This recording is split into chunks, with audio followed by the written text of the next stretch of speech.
The Frog Prince. One fine evening, a young princess put on her bonnet and clogs and went out to take a walk by herself in a wood. And she came to a cool spring of water with a rose in the middle of it. She sat herself down to rest a while.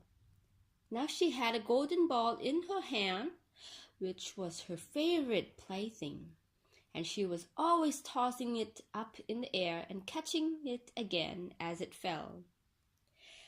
After a time she threw it up so high that she missed catching it as it fell, and the ball bounded away and rolled along the ground until at last it fell down into the spring.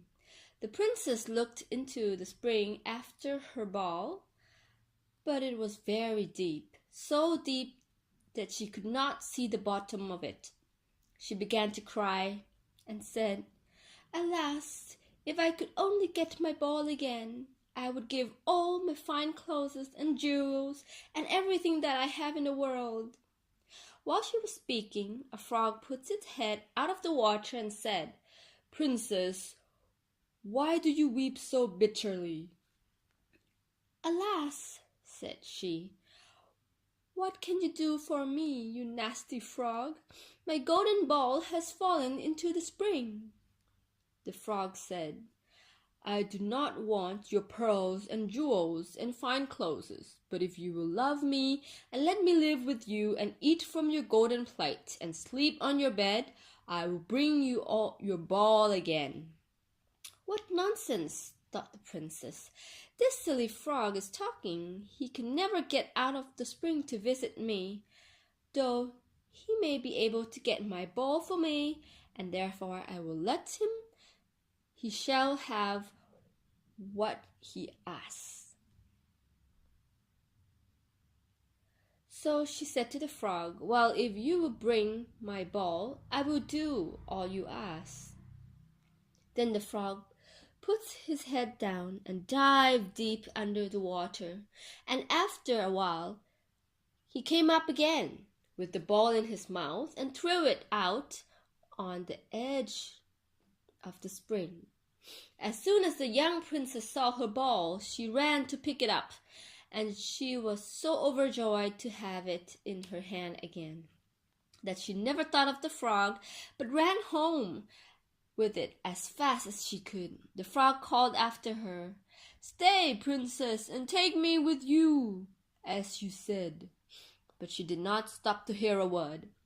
The next day, just as the princess had sat down to dinner, she heard a strange noise, tap, tap, splash, splash, as if something was coming up the marble staircase, and soon afterwards there was a gentle knock at the door, and a little voice cried out and said, "Open the door, my princess dear, open the door to thy true love here, and mind the words that thou and I said by the fountain cool in the greenwood shed."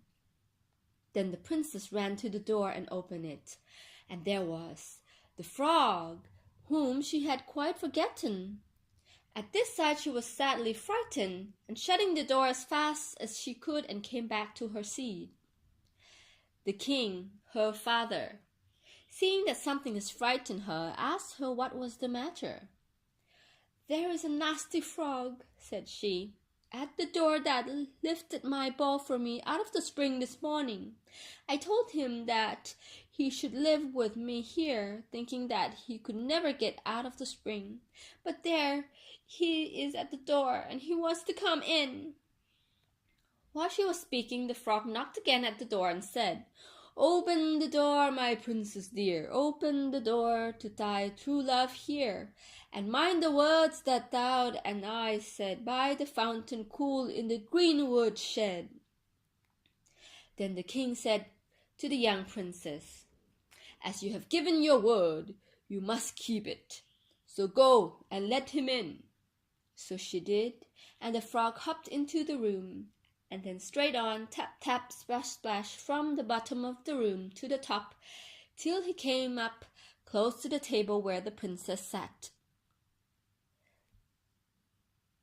Please lift me upon a chair, said he to the princess, and let me sit next to you. As soon as she has done this, the frog said, Put your plate nearer to me, that I may eat out of it. This she did, and when he had eaten as much as he could, he said, Now I am tired. Carry me upstairs and put me into your bed. And the princess, though very unwillingly, took him up in her hands and put him upon the pillow of her own bed, where he slept all night long. As soon as it was light, the frog jumped up, hopped downstairs, and went out of the house. Now then, thought the princess, at last he is gone, and I shall be troubled with him no more. But she was mistaken, for when night came again, she heard the same tapping at the door, and the frog came once more and said, Open the door, my princess dear, open the door to thy true love here, and mind the words that thou and I said by the fountain cool in the greenwood shed. And when the princess opened the door, the frog came in, and slept upon her pillow as before, till the morning broke. And the third night he did the same. But when the princess awoke on the following morning, she was astonished to see, instead of the frog, a handsome prince, gazing on her with the most beautiful eyes she had ever seen, and standing at the head of her bed. He told her that he had been enchanted by a spiteful fairy, who had changed him into a frog, and that he has been fated so to abide till some princess should take him out of the spring and let him eat from her plate and sleep upon her bed for 3 nights. You, says the prince, have broken this cruel charm. And now I have nothing to wish for but that you should go with me to my father's kingdom, where I will marry you and love you as long as you live. The young princess, you may be sure, was not long in saying yes to all this, and as they spoke, a brightly colored coach drove up with 8 beautiful horses, decked with plumes of letters and a golden harness, and behind the coach rode the prince's servant, faithful Heinrich, who has bewailed the misfortunes of his dear master during his enchantment so long and so bitterly that his heart has well nigh burst. They then took leave of the king and got into the coach with 8 horses, and all set out, full of joy and merriment, for the prince's kingdom, which they reached safely, and they lived happily a great many years. The end.